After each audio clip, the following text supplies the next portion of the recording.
آقا نامدار فخر موجودات سرکار دو جہاں والی کونو مکان شب اسرا کے دولہ شافع روز محشر ہم غریبوں کے غمخوار آقا ہم مفلسوں کے لجپال آقا پیارے پیارے مکی مدنی آقا صلی اللہ تعالی علیہ وآلہ وسلم کی ذات اقدس پر ہدیہ درود و سلام کے بعد میرے محترم بزرگوں اور میرے بھائیوں،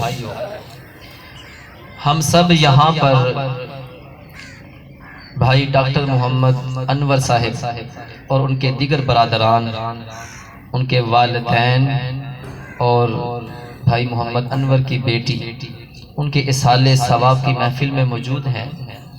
دعا ہے کہ رب کائنات ان کی بے حساب بخشش اور مغفرت فرمائے، ان کو قبروں میں راحت اور سکون عطا فرمائے، کروٹ کروٹ جنت کی اعلیٰ نعمتیں عطا فرمائے، اور ہمارا سب کا یہاں پر آنا مل بیٹھنا باری تعالیٰ اپنی بارگاہ میں قبول و منظور فرمائے۔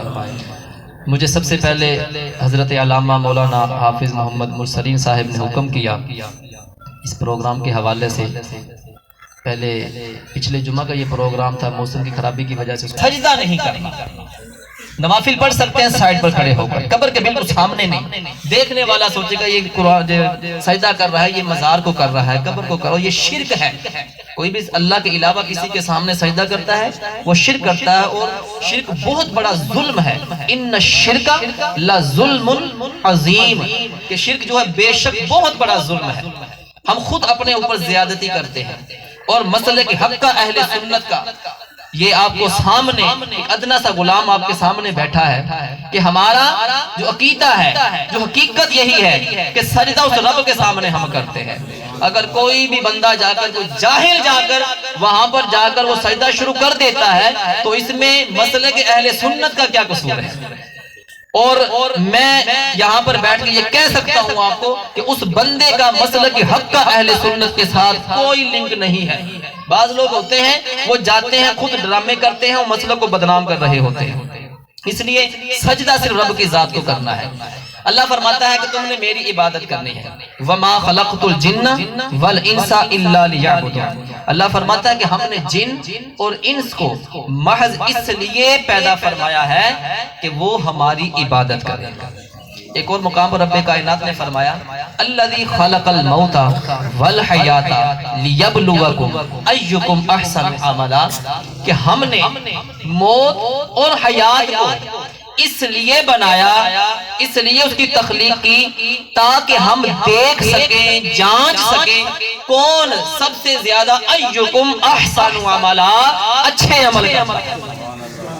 اچھا، یہاں پر ایک سوال پیدا ہوتا ہے کہ اللہ تعالیٰ نے اپنی عبادت کی بات کی، صرف فرما دیا کہ میری عبادت کرنی ہے۔ ہم نماز کس کی پڑھتے ہیں؟ سجدہ کس کے سامنے کرتے ہیں؟ عبادت کس کی کرنی ہے؟ اللہ بھی یہاں پر یہی بھی فرما رہا ہے کہ تم نے عبادت صرف میری کرنی ہے۔ اچھا، نماز ہم اللہ کی عبادت ہے وہ کرتے ہیں۔ ایک مقام پر رب کائنات نے فرمایا ان الصلاۃ کانت علی المؤمنین کتابا موقوتا، کہ نماز جو ہے یہ باندھا ہوا وقت ہے۔ کیا مطلب کہ اس کو مقررہ وقت پر ادا کرنا چاہیے، مقررہ وقت پر ادا کرنا چاہیے۔ اور جو نماز پڑھنے میں سستی کرتا ہے، پڑھتا ضرور ہے لیٹ کر کے پڑھتا ہے، دکان پر بیٹھے ہیں یار گاہک آ گیا پہلے اس کو ڈیل کر لیں، جماعت کو نکال دیتا، پڑھ لیں گے، پرواہ نہیں کرتا، سستی کرتا ہے۔ حضرت موسیٰ علیہ السلام کی بارگاہ میں ایک عورت آئی تھی، اس نے بہت بڑا گناہ کر لیا، مختصر کر اس واقعے کو، زنا کیا، زنا کے بعد بچہ پیدا ہوا، پھر بچے کو قتل کر دیا۔ موسیٰ علیہ السلام کی بارگاہ میں حاضر ہوئی، عرض کی کہ اللہ کے نبی مجھ سے یہ بہت بڑی غلطی ہو گئی ہے، کیا اللہ مجھے معاف فرما دے گا؟ پیارے موسیٰ نے فرمایا اے عورت یہاں سے چلی جا، کہ تیری وجہ سے یہاں پر عذاب نہ آ جائے، یہاں پر عذاب نہ آ جائے۔ اللہ تعالیٰ نے حکم فرمایا اے پیارے موسیٰ تجھے تو بھیجا تھا ہمارے ساتھ رابطہ جڑوانے کے لیے، ہمارے ساتھ لنک بنانے کے لیے، تو نے اس کو ڈرا کر بھگا دیا۔ اے موسیٰ تجھے میں یہ نہ بتاؤں کہ اس سے بڑا بھی کوئی گناہ ہے، اس سے بڑا بھی کوئی گناہ ہے؟ اے باری تعالیٰ کیا اس سے بڑا بھی کوئی گناہ ہے؟ اللہ فرماتا ہے موسیٰ ہاں اس سے بڑا گناہ یہ ہے کہ جو بندہ نماز سستی کر کے پڑھتا ہے، ٹائم کو گزار کر پڑھتا ہے، وہ بندہ اس سے بڑا گناہ ہے۔ میرے بھائیوں نماز کی پابندی کیا کریں۔ نماز جو رب رزق دیتا ہے، واللہ خیر الرازقین، وہ بہتر رزق دینے والا ہے۔ نماز اللہ کی پڑھنی ہے، ہم عبادت اللہ کی کر رہے ہیں، رزق دینے کا وعدہ کس نے کیا ہے؟ اللہ نے۔ اگر آپ نماز پڑھتے ہیں، جب ٹائم ہوگا کلوز کرتے سب کچھ یار، نماز کے لیے جائیں آپ، میرا یہ یقین ہے کہ اللہ تعالیٰ جو آپ کے نصیب میں رب نے رزق لکھا ہے نا، وہ کبھی بھی ہے نا آپ کا رزق اور چھین نہیں سکتا۔ یہ میرا یقین ہے اس بات پر، اور پختہ یقین ہے۔ اور رب کے اوپر یقین کر کر تو دیکھو یار، وہ مالک بڑا بے نیاز ہے، بڑا ہی کرم فرماتا ہے، وہ غفور ہے، وہ رحیم ہے، وہ کریم ہے یار، وہ اپنے بندے سے بڑا ہی پیار کرتا ہے، وہ 70 ماؤں سے زیادہ پیار کرنے والا، 70 ماؤں سے۔ تو پھر بھی ہم پریشان رہتے ہیں کہ یار یہ نہ ہو جائے، وہ نہ ہو جائے، دوسرے کی دکاندار کو دیکھ کے حسد کرتے ہیں ہم لوگ کہ یار سب اسی کے پاس جا رہے، میرے پاس کیوں نہیں آ رہا؟ ذرا کبھی غور کیا ہے کہ صبح کو اٹھ کر نماز پڑھی ہے تو نماز پڑھ کر ذرا قرآن کی تلاوت کر کر تو ذرا اپنے کام پر جا پھر دیکھ اللہ تعالیٰ تجھے کس طرح سے رزق وافر دیتا ہے۔ اچھا یہاں پر جو ہے نماز کا آپ کو قرآن پاک کے اندر کوئی ڈیفینیشن کے مطابق، پریکٹیکل کے مطابق طریقہ نہیں آپ کو ملے گا کہ نماز کس طرح سے پڑھنی ہے، رکوع کس طرح سے کرنا ہے، سجدہ آپ نے کس طرح سے کرنا ہے، یہ آپ کو نہیں ملے گا، ترتیب نہیں آپ کو ملے گی۔ ہاں وَرْكَعُوا مَعَ الرَّاكِعِينَ فرماتا ہے رکوع کرنے والوں کے ساتھ رکوع کرو، یہاں سے جماعت کی فضیلت ہمیں ملتی ہے، لیکن ہاتھ کہاں تک اٹھانے ہیں، کہاں باندھنے ہیں، رکوع کس طرح سے کرنا ہے، سجدہ کس طرح سے کرنا ہے، یہ آپ کو تفسیر اور حدیث سے آپ کو ملے گا۔ لیکن قربان جب اس رب کی ذات کے اوپر کہ اس نے جب والدین کی عظمت کی باری آئی، جب والدین کی شان کی باری آئی، تو پھر اپنی عبادت کے متصل یہ حکم فرما دیا کہ تم نے اپنے والدین کے ساتھ احسان کرنا ہے۔ اور صرف یہی نہیں بتایا کہ تم نے احسان کرنا ہے، بلکہ ایک مکمل پریکٹیکل طریقہ بتایا گیا ہے کہ تم نے ان کے سامنے کس طرح سے گفتگو کرنی ہے، تمہارا انداز کیسا ہونا چاہیے، تم نے ان کے سامنے بیٹھنا کس طرح سے ہے، تم نے ان کے سامنے آپ کا لہجہ کیسا ہونا چاہیے، یہ اللہ تعالیٰ ہمیں حکم فرما رہا ہے۔ اللہ نے فرمایا وَبِالْوَالِدَيْنِ إِحْسَانًا۔ اچھا ایک بات یہاں پر واضح کرتا چلوں کہ اللہ نے اپنی عبادت کے متصل والدین کے بارے میں حکم کیوں فرمایا؟ اس کی کیا وجہ ہے؟ اس کی وجہ یہ ہے کہ انسان کی تخلیق کا حقیقی جو سبب ہے وہ اللہ تعالیٰ کی ذات ہے۔ ہمیں پیدا کس نے کیا ہے؟ اللہ تعالیٰ نے۔ اچھا انسان کی تخلیق کا جو ظاہری سبب ہے، اس کے جو وجود کا ظاہری جو سبب ہے وہ ماں باپ ہے۔ بظاہر تو ہمیں والدین پیدا کر رہے ہیں، جو ذریعہ ہے وہ والدین ہے، لیکن حقیقی سبب وہ مالک ہے، اللہ کی ذات ہے۔ اس لیے اللہ تعالیٰ نے اپنی عبادت کے متصل یہ حکم فرمایا کہ وَبِالْوَالِدَيْنِ إِحْسَانًا، کہ تم نے میری تو عبادت کرنی ہی کرنی ہے، لیکن تم نے اپنے والدین کے ساتھ بھلائی بھی کرنی ہے، تم نے اپنے ماں باپ کے ساتھ احسان بھی کرنا ہے، تم نے اپنے والدین کے ساتھ اچھا سلوک بھی کرنا ہے۔ اچھا جی اب احسان کا مطلب کیا ہے؟ احسان کا مطلب یہ نہیں ہے کہ جس طرح سے معاشرے کے اندر کسی کے کوئی کام آ جاتے ہیں تو پھر بعد میں ہم جتلاتے ہیں اس چیز کو کہ یار تیرے فلاں ٹائم پر تیرے کام آیا تھا۔ یہاں پر احسان سے مراد یہ نہیں ہے، احسان سے مراد ہے تم نے ان کے ساتھ بھلائی کری، اچھا سلوک کرنا ہے۔ اچھا بات یہاں پر رکی نہیں، اب اللہ تعالیٰ آگے فرماتا ہے اما یبلغن عندک الکبر احدہما او کلاہما۔ اللہ فرماتا ہے کہ تمہارے ماں باپ دونوں یا دونوں میں سے کوئی ایک، دونوں بولیے ذرا، دونوں۔ میری ایک عادت ہے، میں کہتا ہوں کہ جو بات کر رہا ہوں سامنے والے کو سمجھ تو آ رہی ہو لیکن اس کی دماغ میں بھی بیٹھے، مجھے پتا بھی چلے یار یہ جو سامنے والے مجھے سن رہے ہیں اور میری بات کو پک بھی کر رہے ہیں، ان کو سمجھ آ رہی ہے۔ یہ نہ ہو کہ میں بات کر کے چلا جاؤں، پتا چلے ہیڑ کون سی رانجھا کون سی، یہ میری اندر عادت نہیں ہے، میں بلواتا ہوں جی، یہ میری ایک روٹین ہے تاکہ مجھے پتا چلے مجھے سن رہے ہیں سارے گھڑی۔ انشاءاللہ آپ کو گھڑی کو دیکھنے کی ضرورت نہیں پڑے گی انشاءاللہ اللہ کے حکم سے۔ اما یبلغن عندک الکبر احدہما او کلاہما فلا تقل لہما، اللہ فرماتا ہے تمہارے ماں باپ دونوں یا دونوں میں سے کوئی ایک بڑھاپے کو پہنچ جائے تو پھر تم نے ان کے سامنے اما یبلغن عندک الکبر احدہما او کلاہما فلا تقل لہما اف ولا تنہرہما، اللہ فرماتا ہے کہ تم نے پھر اپنے ماں باپ کے سامنے اف بھی نہیں کرنی، اف بھی نہیں کرنی۔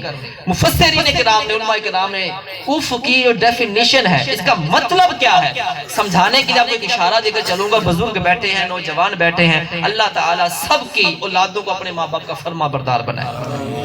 جو میں آپ کے سامنے عرض کرنے لگا ہوں، اللہ کرے کہ کوئی بھی بچہ جو ایسا نہ ہو، لیکن 99% یہ دیکھا گیا ہے کہ اولاد جو ہے ماں باپ کے سامنے یہ سٹائل اپناتی ہے۔ علماء کرام فرماتے ہیں اس سے مراد کیا ہے؟ اس سے مراد یہ ہے کہ ماں باپ نے اپنے بچے کو کوئی بات کی، مثال کے طور پر ماں باپ نے کہا بیٹا تیرا جو فلاں دوست ہے وہ اچھا نہیں ہے، وہ ٹھیک نہیں ہے، اس کے ساتھ نہ کھیلا کرو، نہ گھوما کرو، نہ پھیرا کرو، نہ اٹھا بیٹھا کرو اس کے ساتھ۔ اچھا دوسری بات، ماں باپ نے کہہ دیا بیٹا آج کل تو بیڑا گرک موبائلہ نے کر دیتا ہے، آج کل تو بیڑا گرک یہ لیپ ٹاپ نے کر دیا، کمپیوٹرز نے کر دیا، آج آگے جو سے بڑے بڑے پیکیجز، میں یہ کہہ رہا ہوں کہ زیادہ تر اس کو یہ بنایا گیا تھا اچھائی کے لیے، لیکن اس کو برائی کی طرف زیادہ استعمال میں آتا ہے۔ اب دیکھیے یہ موبائل یہ بھی چل رہا ہے، یہ ریکارڈنگ ہو رہی، کوئی بھی سنے گا اس کو، ہو سکتا ہے کسی کے دل میں میری بات اتر جائے، وہ اس پر عمل کر لے اور میرے لیے بخشش کا ذریعہ بن جائے۔ مقصد صرف یہی ہے، مقصد صرف یہی ہے۔ اچھا جی، ماں باپ نے کہا بیٹا موبائل کم استعمال کیا کرو، بیٹے کو وہ بات مزاج کے خلاف پہنچ گئے۔ اچھا ایک اور بات، ماں باپ کہتے ہیں بیٹا ون ویلنگ مت کیا کرو۔ آج کل نوجوانوں میں یہ بہت بڑی بیماری پڑ گئی، بہت بڑی بیماری ہے یہ نوجوانوں کے اندر کہ ون ویلنگ کے چکر میں پڑ جاتے ہیں، پھر ہڈی پسری ٹوٹتی ہے، پھر پتہ چلتا ہے بنا کیا ہے، خود تو تکلیف میں آتے ہی آتے ہیں، ماں باپ کو بھی تکلیف دیتے ہیں۔ ماں باپ نے کہا بیٹا ون ویلنگ مت کیا کرو۔ اب بیٹا جو ہے اس کو وہ بات پسند نہیں آئی، ناگوار گزری، اس کے مزاج کے خلاف ہو گئی، اب اس نے ایک سٹائل بنایا ہے۔ بزرگ میرے اس سٹائل پر غور کریں گے کہ کیا آیا کہ واقعتاً آپ نے ایسا دیکھا ہے یا نہیں دیکھا۔ اگر نہیں دیکھا تو اللہ تعالیٰ کو نہ دکھائے، اگر دیکھا ہے تو آپ میری سے بات کی تائید ضرور کریں گے کہ ہاں یار آج کا نوجوان ایسا کر رہا ہے کہ ماں باپ نے بات کر دی، بچے کے مزاج کے خلاف ہو گئی، اب بچے نے ایک سٹائل اپنایا۔ وہ سٹائل کیا ہے؟ اس نے سر مارا اور ایک ہوں کی آواز نکالتا ہے بچہ، سر مارتا ہے بچہ۔ علماء کرام یہاں پر فرماتے ہیں کہ آپ نے ماں باپ کے سامنے جو ہوں کی آواز نکالتے ہیں، سر مارتے ہیں، وہ بھی نہیں کرنا آپ نے۔ اور علماء کرام فرماتے ہیں اگر ماں باپ کی عظمت کے اندر، ماں باپ کی شان کے اندر اس سے کوئی اور چھوٹا لفظ ہوتا تو اللہ تعالیٰ قرآن پاک کے اندر وہ بھی نازل فرما دیتا کہ ماں باپ کی اتنی عظمت ہے، ماں باپ کی اتنی شان ہے۔ اچھا یہاں پر آ کر بات رکی نہیں ہے کہ ہاں جی بس جی قرآن پاک نے یہاں پر بات روک دی ہے، نہیں میرے بھائی، اللہ نے اس سے آگے بھی بات کی۔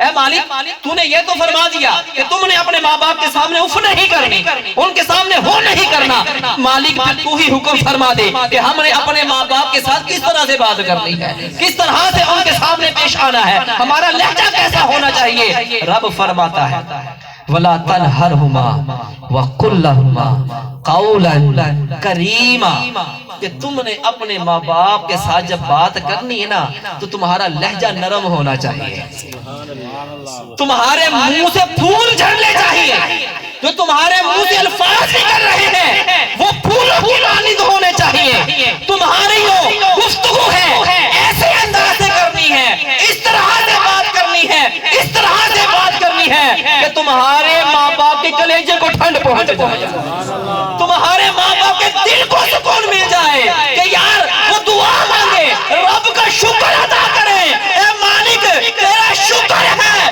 کہ تو نے ہمیں اتنی اچھی اولاد عطا فرمائی ہے، تو نے ہمیں اتنی اچھی اولاد عطا فرمائی ہے۔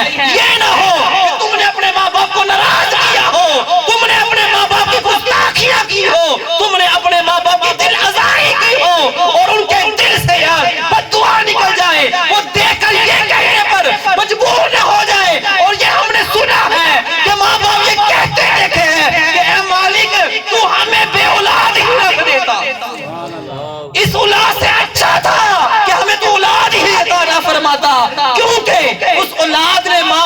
تنگ اتنا کیا ہوتا ہے، ماں باپ کی گستاخی اتنی کی ہوتی ہے، ماں باپ کی نافرمانیاں اتنی کی ہوتی ہے کہ وہ ماں باپ کہنے پر مجبور ہو جاتی ہے اے مالک تو ہمیں بے اولاد ہی رکھ دیتا۔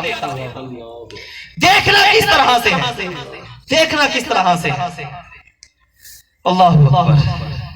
میرے محبوب علیہ السلام نے ارشاد فرمایا کہ جو فرما بردار بچہ، فرما بردار اولاد اپنے ماں باپ کے چہرے کو ایک مرتبہ دیکھتی ہے، ایک مرتبہ ماں باپ کے چہرے کو تکتی ہے، ایک مرتبہ ماں باپ کے چہرے کی زیارت کرتی ہے، دیکھنا ہے پیار کی آنکھ سے، دیکھنا ہے محبت کی نظر سے، کوریاں نہیں پانیاں۔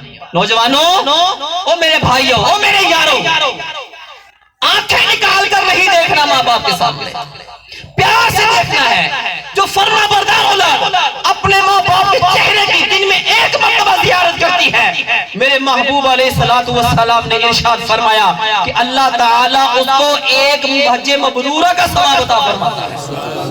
اب مبرورہ کا مطلب کیا ہے؟ مبرورہ کا مطلب ہے مقبول شدہ حج، اتھینٹک شدہ حج، سٹیمپ لگا ہوا حج، اور وہ حج جس کو رب نے قبول فرما لیا ہے۔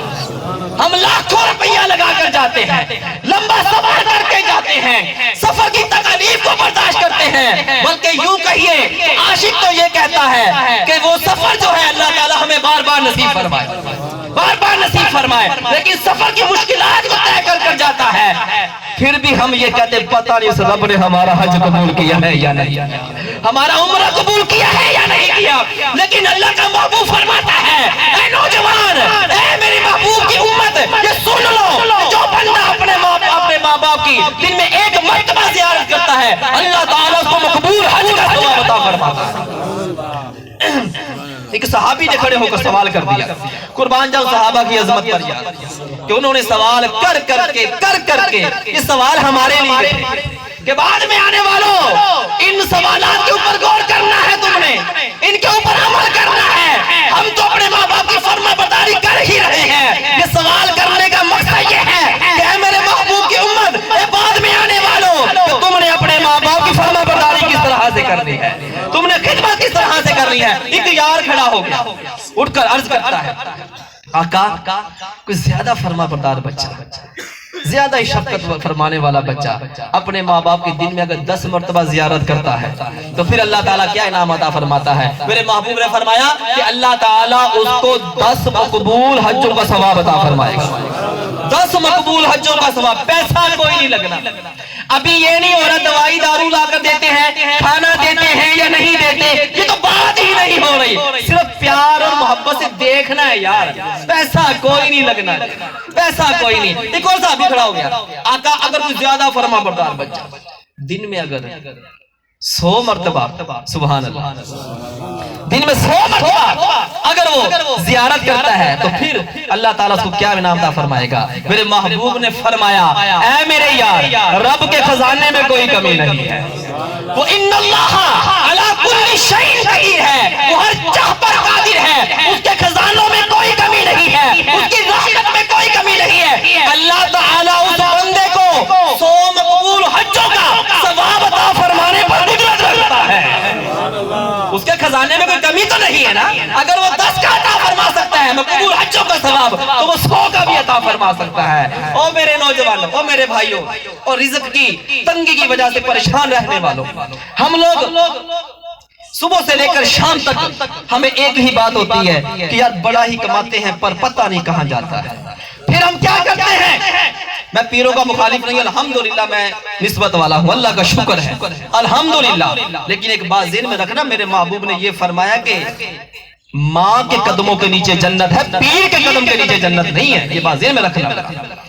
یہ عقیدہ بتا رہا ہوں اہل سنت والجماعت کا کہ میرے محبوب نے ماں کے قدموں کی بات کی ہے، پیر کا ادب احترام ضروری ہے، لیکن یہ نہیں ہے کہ گھر میں ماں رو رہی ہو، ماں بھوکی بیٹھی ہو، ماں کے کپڑے گندے ہو، تن کے اوپر گندگی لگی ہو، اور تم جا کر پیروں کے آستانوں پر جا کر بات کرتے ہیں کہ ہم پلکوں سے جا کر صفائی کریں، جا کر ان کے پیر تمہیں چومتے وقت کوئی پریشانی نہیں ہوتی، شرم آتی جب ہم ماں کے قدم چومنا چاہتے ہیں کہ کیا سوچ رہے ہوتے ہیں. میرے محبوب نے فرمایا کہ ماں کے قدموں کے نیچے جنت ہے, ماں کے قدموں کے نیچے جنت ہے, ماں کے قدموں کے نیچے جنت ہے. اور ایک بات ذہن میں رکھنا, اگر ماں کے قدموں کے نیچے جنت ہے تو باپ اس جنت کا دروازہ ہے, وہ اس جنت کا دروازہ ہے. اگر دروازہ ہی بند کر دیا باپ کی نافرمانی کر کر کے, باپ کو ناراض کر کر کے, میں آج کے نوجوان کو یہ بات سمجھانا چاہتا ہوں کہ اللہ تمہیں بڑی بڑی نعمتیں دے, بڑی بڑی گاڑیاں دے, اللہ تعالیٰ تمہیں ہر نعمت سے نوازے, لیکن افسوس کے ساتھ کہنا پڑتا ہے جب کسی یار کو اللہ تعالیٰ کوئی نعمت دیتا ہے, کوئی کوٹھی دیتا ہے, گاڑی دیتا ہے, بائک دیتا ہے, تو کیا لکھواتا ہے؟ وہ لکھتا ہے یہ سب میری ماں کی دعاؤں کا صلہ ہے. کیا باپ نے تیرے لیے کبھی دعا نہیں مانگی؟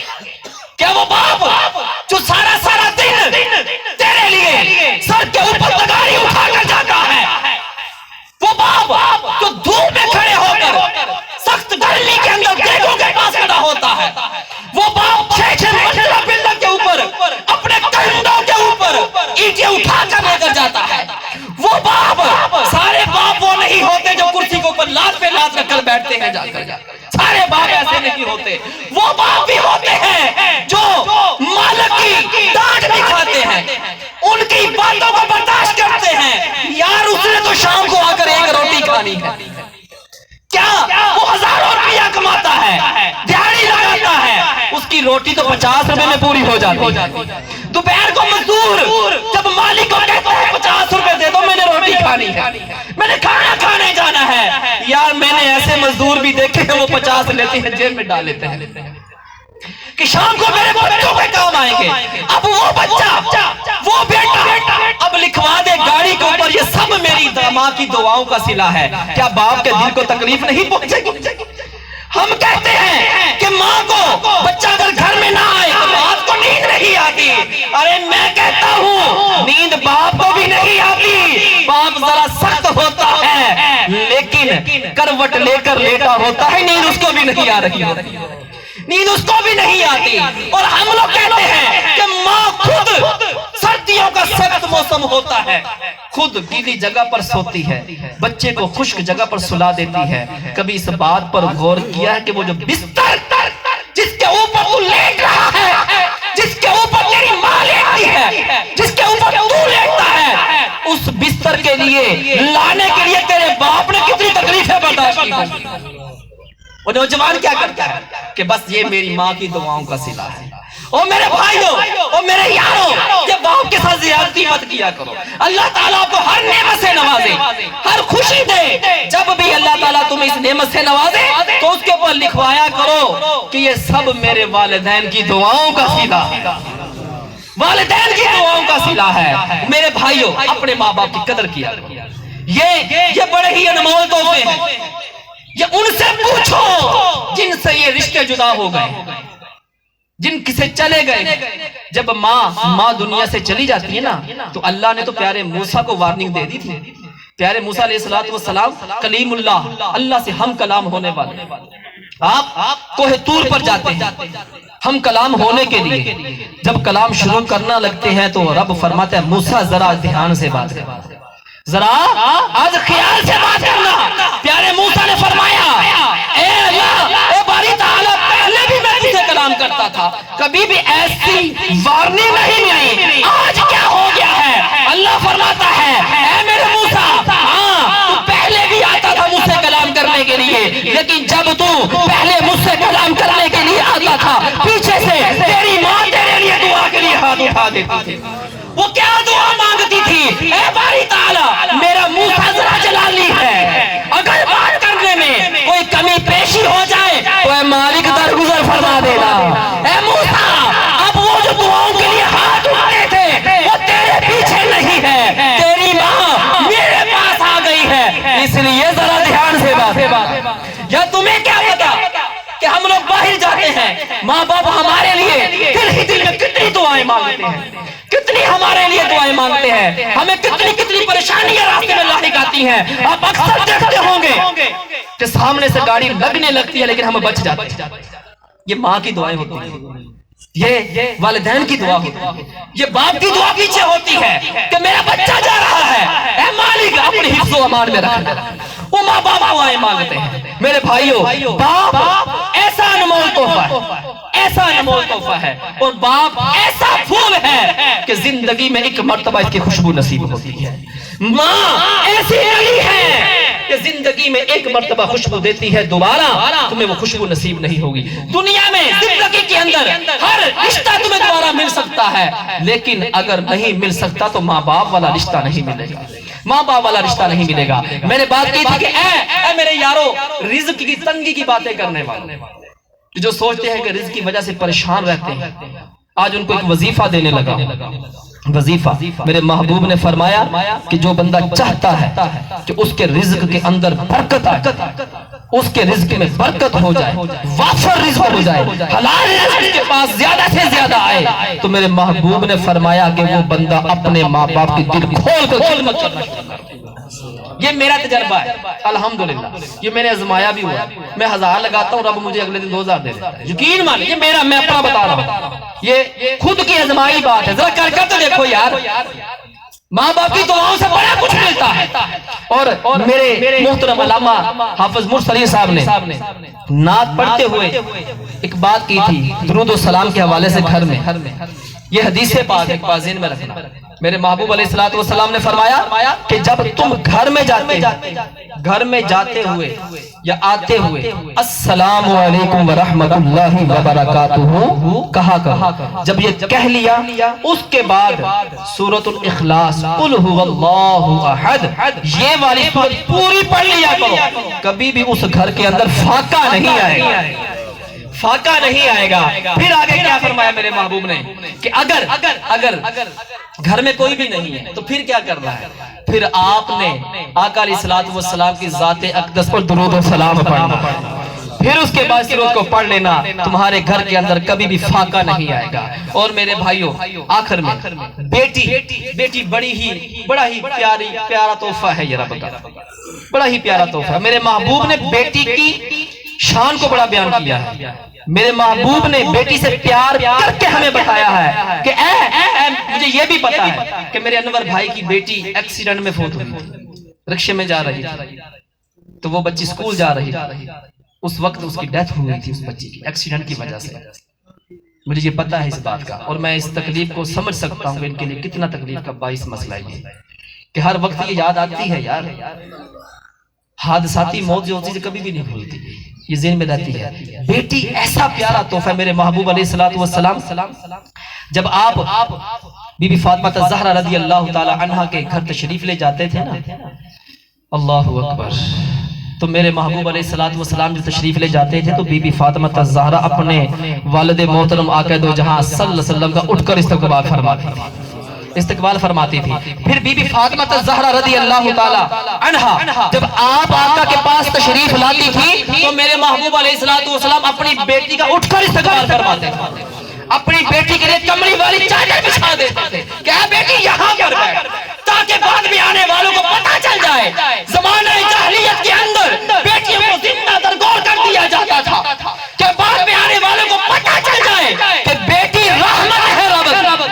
جس گھر میں میرے محبوب نے فرمایا بیٹی نہیں ہوتی اس گھر میں رب کی رحمت نہیں ہوتی، رب کی رحمت نہیں ہوتی۔ میرے محبوب علیہ السلام جب بھی کسی سفر کے لیے تشریف لے جاتے تھے، اللہ اکبر، تو سب سے آخر میں اپنی بیٹی سے ملاقات فرماتے تھے، سب سے آخر میں، اور جب تشریف لاتے تھے تو سب سے پہلے بی بی فاطمہ الزہرا رضی اللہ تعالی عنہ سے ملاقات فرماتے تھے، اور اپنی بیٹی بی بی فاطمہ کا ماتھا مبارک چومتے تھے، کیونکہ میرے محبوب نے بتا دیا، اے میرے یارو، کہ ذہن میں رکھنا کہ اللہ کا نبی ہو کر اپنی بیٹی کی کتنی میں ان سے محبت کر رہا ہوں، اور اس کا مسئلہ کیا، مقصد کیا تھا کہ جب میرے محبوب جائیں تو آنکھوں میں بیٹی کا چہرہ لے کر جائیں، جب آئیں تشریف لائیں تو سب سے پہلے اپنی بیٹی کے چہرے کو بھی دیکھیں۔ یار یہ بیٹی کی بڑی عظمت ہے۔